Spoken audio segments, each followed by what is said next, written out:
Assalamualaikum warahmatullahi wabarakatuh. Alhamdulillah. Allahumma salli ala Muhammad.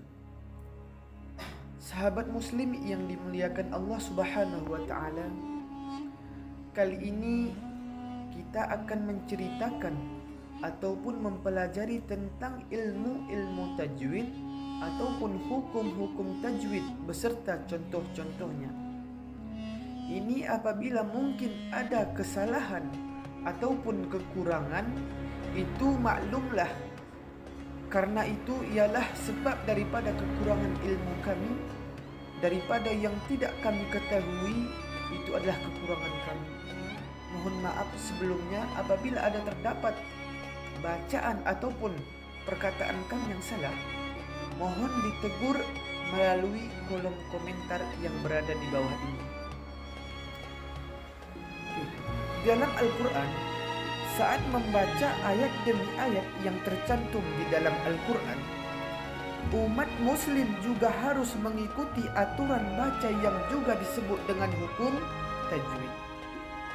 Di dalam agama Islam, membaca kitab suci Al-Quran merupakan kewajiban yang sebaiknya dijalani setiap hari. Namun teman-teman yang dimuliakan Allah, perlu kita terapkan aturan membaca Al-Quran dengan mengetahui hukum tajwid dan lebih baik dipelajari sejak dini. Ilmu tajwid pada umumnya akan dipelajari ketika umat muslim sedang mempelajari bagaimana cara membaca Al-Quran yang benar. Mengapa? Karena dengan menggunakan ilmu ini, setiap kata yang terasa sama akan berbeda maknanya jika disisipkan beberapa tajwid. Lantas, bagaimana hukum tajwid dan contohnya? Mari kita simak bersama-sama. Ini pengertian tajwid pernah dijelaskan oleh Imam Ibnu Jazari yang mengatakan, tajwid adalah membaca dengan membaguskan pelafalan yang terhindar dari keburukan pelafalan dan keburukan maknanya, serta membaca dengan maksimal tingkat kebenarannya dan kebagusannya. Selain itu, ada dalil yang memberikan Allah khusus untuk umat muslim agar mempelajari ilmu tajwid. Pada surah Al-Muzammil ayat 4 yang berbunyi, A'udzu billahi minasyaitonir rajim. Bismillahirrahmanirrahim. أوجد عليه ورتل القرآن ترتيلا, yang artinya, atau lebih baik dari seperdua itu, dan bacalah Al-Quran itu dengan perlahan-lahan.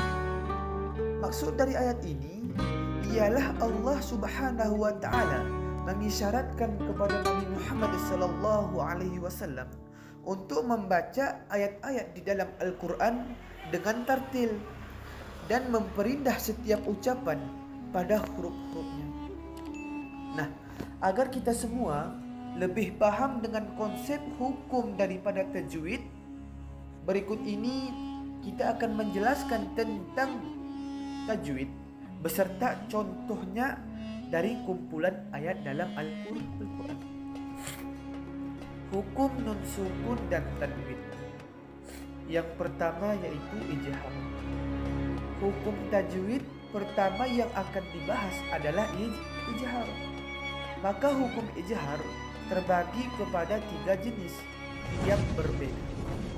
Yang pertama yaitu nun mati atau tanwin bertemu dengan huruf hijaiyah. Hurufnya ada 6. Yang pertama ha, ha, ha, kho, a, go. Mim mati bertemu dengan huruf selain mim, dan nun mati bertemu dengan ya atau waw dalam satu lafaz. Contoh dari penerapan hukum ijtihad bisa dilihat dalam beberapa ayat Al-Quran seperti ini. Min ali fir'aun. Terdapat surat Al-Baqarah ayat 49. Pada ayat ini terlihat nun mati yang bertemu dengan alif. Kemudian di dalam surah Al-Baqarah ayat 74. Bighafilin amma ta'malun. Pada ayat ini nun mati bertemu dengan ain. Kemudian di dalam surah At-Taubah ayat 109. Ala syafa durfihar. Pada ayat ini tanwin bertemu dengan ha. Kemudian di dalam surah Ali Imran ayat 23. Bainahum thumma yatawalla. Pada ayat ini mim mati bertemu dengan sa, dengan huruf sa. Yang kedua yaitu iqlab. Bentuk hukum iqlab adalah nun mati atau tanwin yang bertemu dengan huruf hijaiyah, yaitu ba. Iqlab hanya digunakan ketika tanwin atau nun mati bertemu dengan huruf ba saja. Saat bertemu dengan huruf ba, huruf di depannya akan berdengung sepanjang satu alif. Contoh ayat yang mengandung iqlab di Al-Quran dalam Quran surah Al-Maidah ayat 10. Min badiratin ala sa'ibah. Pada ayat ini nun mati berhadapan dengan ba. Kemudian di dalam Quran surah Al-A'raf ayat 160. Fambadasat. Pada ayat ini nun mati berhadapan dengan ba. Nah, yang ketiga yaitu ikhfa. Bacaan tajwid atau hukum ikhfa ini memiliki arti yang tertentu. Jika nun mati atau tanwin bertemu dengan huruf hijaiyah, pelafalannya akan berubah menjadi didengungkan sepanjang satu alif. Contoh hukum ikhfa dalam ayat Al-Quran. Di dalam Quran surah Al-An'am ayat 99. Min tal'iha qinwanadiyah. Dammatain bertemu huruf dal. Kemudian di dalam Quran surah An-Nisa ayat 2. Innahu kana huban kabira. Fathatain bertemu huruf kaf. Kemudian di dalam surah Quran At-Taubah ayat 3. Fa in tubtum nun mati bertemu huruf ta. Kemudian di dalam Quran surah Ar-Ra'd ayat 2. Bi ghairi amadi tarawunaha. Kasratain bertemu huruf ta. Kemudian yang keempat idgham bi gunnah. Idgham bi gunnah merupakan hukum tajwid saat nun mati atau tanwin bertemu dengan huruf hijaiyah ya ma na wa. Apa? Ya ma na wa. Ya mim nun waw. Sekali lagi, ya mim nun dan waw yang bertemu dalam satu kalimat, tetapi dalam kata yang berbeda. Saat nun mati bertemu dengan huruf hijaiyah yang tersebut, maka nun mati atau tanwin akan dileburkan diiringi dengan dengungan selama 2 atau 3 harokat. Berikut contoh ayat yang memiliki hukum idgham bi gunnah. Quran surah Al-Hasyr. Wa man yusaqullah. Nun mati bertemu dengan ya. Kemudian di dalam Quran surah Al-Mujadalah ayat 7. Min najwa salasah. Nun mati bertemu dengan nun. Kemudian di dalam Quran surah Al-Hasyr ayat 6. Min khayli wala rikab. Tanwin bertemu dengan waw. Kemudian yang kelima, idgham bila gunnah. Hukum tajwid idgham bila gunnah digunakan dengan menyisipkan suara nun sukun atau tanwin dalam huruf lam atau ro dan dengan disertai dengungan yang sama. Berikut contoh tajwid idgham bila gunnah dalam Quran surah Al-Mutahanah ayat 12. Ala alla yushrikna billah. Sekali lagi. Ala alla yushrikna billah. Nun mati berhadapan dengan lam. Kemudian di dalam Quran surah Al-Jathiyah ayat 7. Minas sama'i mirrizq. Nun mati berhadapan dengan ro. Kemudian hukum ikhfa safawi, yaitu ikhfa safawi.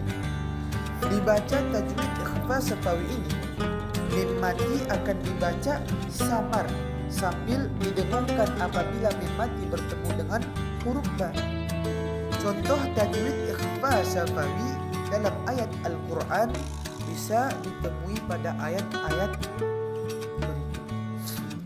Quran surah Yusuf ayat 37. Wahum bil akhirah. Mim mati berhadapan dengan huruf ba. Alaikum bima sabartum. Dalam Quran surah Ar-Ra'd ayat 24. Mim mati berhadapan dengan huruf ba. Min azwajikum banin. An-Nahl ayat 72. Mim mati berhadapan dengan huruf ba. Kemudian yang ketujuh, idhar syafawi. Di dalam tajwid idhar syafawi ini, mim mati akan dibaca jelas saat bibir dan mulut dalam keadaan tertutup. Nah, berikut contoh ayat yang menggunakan ijhar syafawi.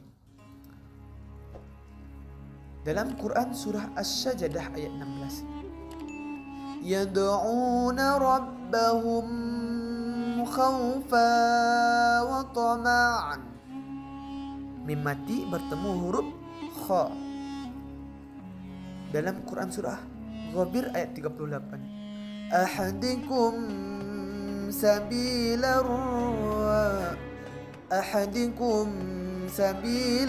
risad.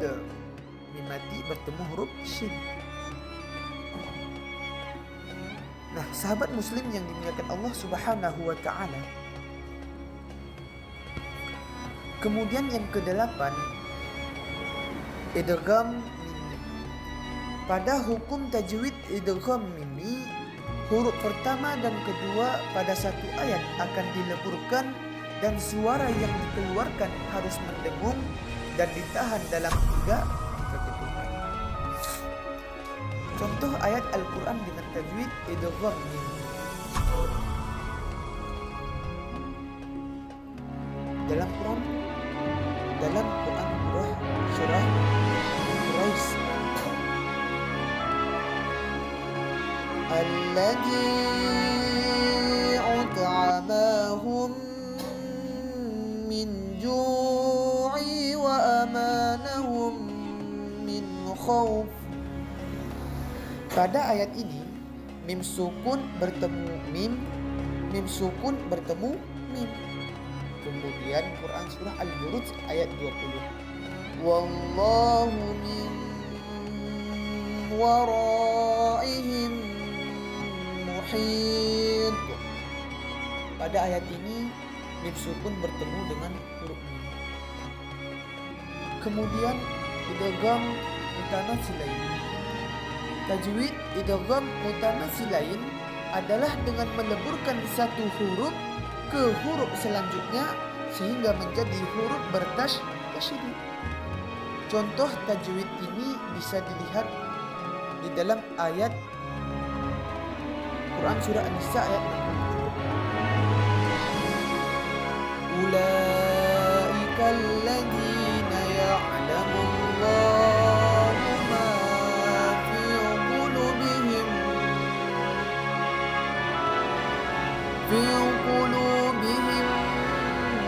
fa'arid anhum wa'idhum wa qul lahum fi anfusihim qawlan baligha. Yang artinya lam sukun bertemu dengan lam.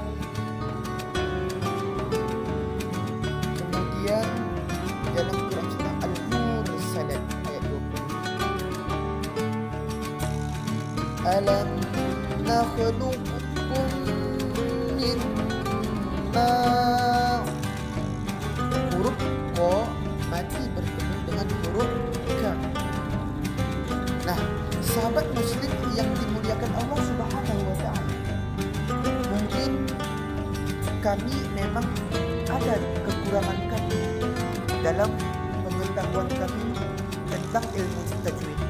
Belum bisa kami menjelaskan dengan penjelasan yang sangat detail ataupun dengan penjelasan yang sempurna. Kami masih banyak kekurangan. Oleh karena itu kami juga masih dalam proses pembelajaran, masih belum paham apa itu tentang hukum tajwid, masih belum dalam. Oleh karena itu sahabat muslim kepada Allah Subhanahu wa ta'ala, apabila ada huruf-huruf yang kami bacakan tadi terdapat salah daripada satu huruf ataupun beberapa huruf ataupun daripada kata-kata kami yang tidak mungkin kami katakan, itu mohon dikoreksi oleh teman-teman yang dimuliakan Allah Subhanahu wa ta'ala di dalam kolom komentar yang di bawah ini. Mungkin cukup sekian. Akhiru kalam. Assalamualaikum warahmatullahi ta'ala wabarakatuh.